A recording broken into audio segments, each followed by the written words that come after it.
pure and representing the moral paragons of the nation. We can only take this because we've let another people build a certain consciousness in our minds.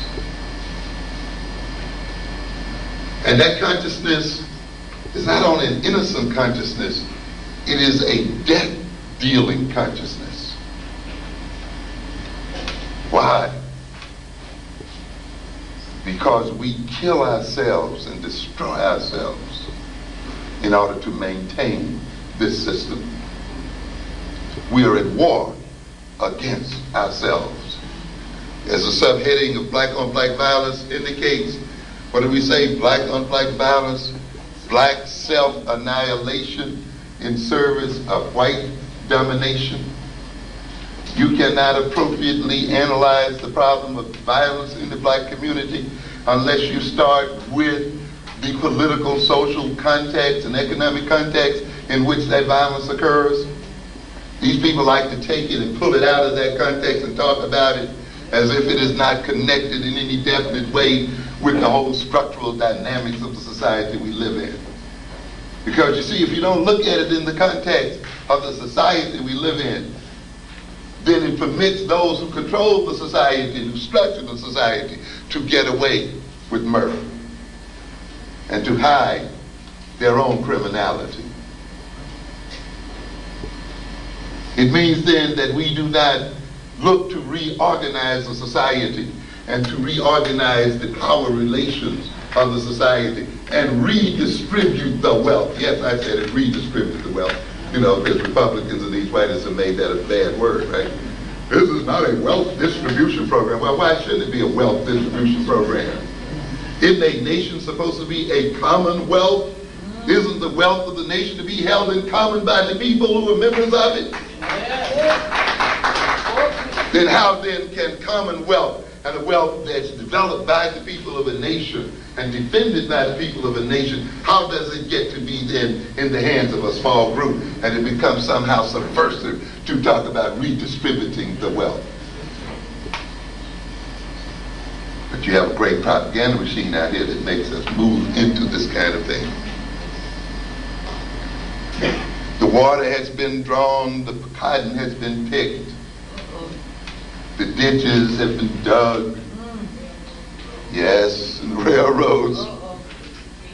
Where place is there for a black man anymore? But in the jails and prisons of America. But in the alleyways, bleeding and dying as a result of misdirected aggression. We talk about self-hatred as a people, self-alienation. We talk about the effects and the psychological effects of self-hatred and a lack of consciousness. Whenever you talk about a maladaptive characteristic in the black personality, in the black collective mentality, in order to have a complete analysis, you must also ask the question, what is its political and economic function in the society? We are not self-hating just because white folks talk about us badly or degrade our history or hide from us our history or stigmatize our skin or stigmatize our culture. We're not self-hating for that reason. Of course, we are ignorant of who we are and what we are. In fact, we are not self-hating for, in the more fundamental sense, for any of those reasons. We are self-hating because it benefits white folk. Self-hatred is a demon that has been implanted in the psyche of black people by the archdemon European. To be under the influence of self-hatred is to be possessed by a devil. an incubus, I think they call it, that is implanted, because the self-hatred of black people only responds to the direction of its creators, white folk. The demon that possesses a body is not there to serve the person who owns that body, but to serve the master that placed it there. See? That's why we call ourselves reactionary people. Yeah.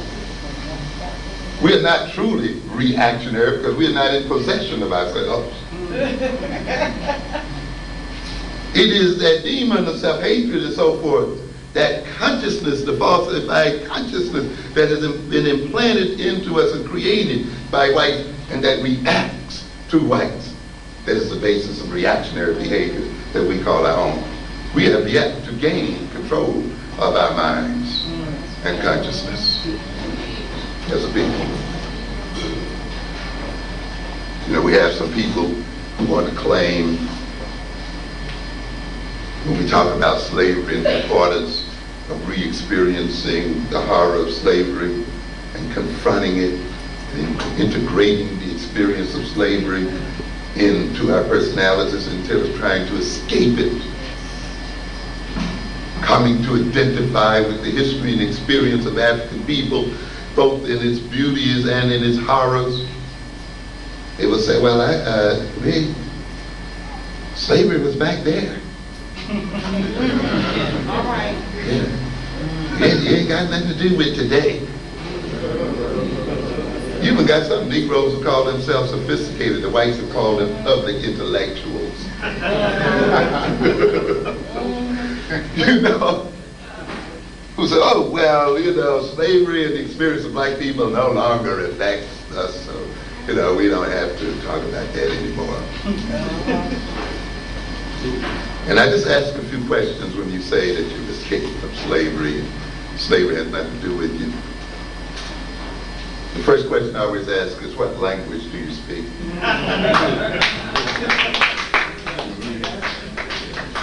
What language are you still trying to speak? Are we still trying to speak?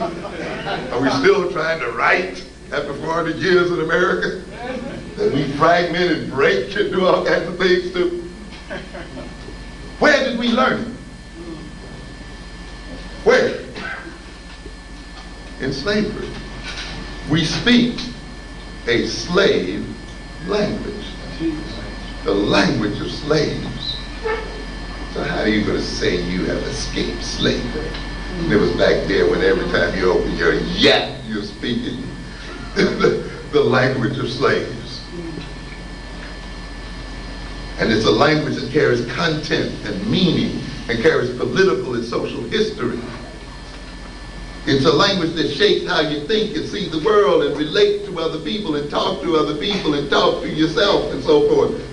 And it's a language we learned in slavery, and therefore we are still attached to slavery, and slavery is still a part of us. It is a language that took possession of us as we lost the language of our African ancestors. Let me ask you something else. Anything. Yeah. What kind of food do you eat? Is that the same? Soul food. Why is it so soulful? Why does this make us feel good? Stick to the ribs. Was that the food of African people? So in a sense then, the diet and food we are eating is also a slave diet, a slave food, and it still makes us feel good and satisfied, doesn't it? So how are we going to say we've escaped slavery and we still eat the food of slaves? And we find our identity in it. We find our soul satisfaction in it. And you're going to say, it was back there. It ain't got nothing to do with us today.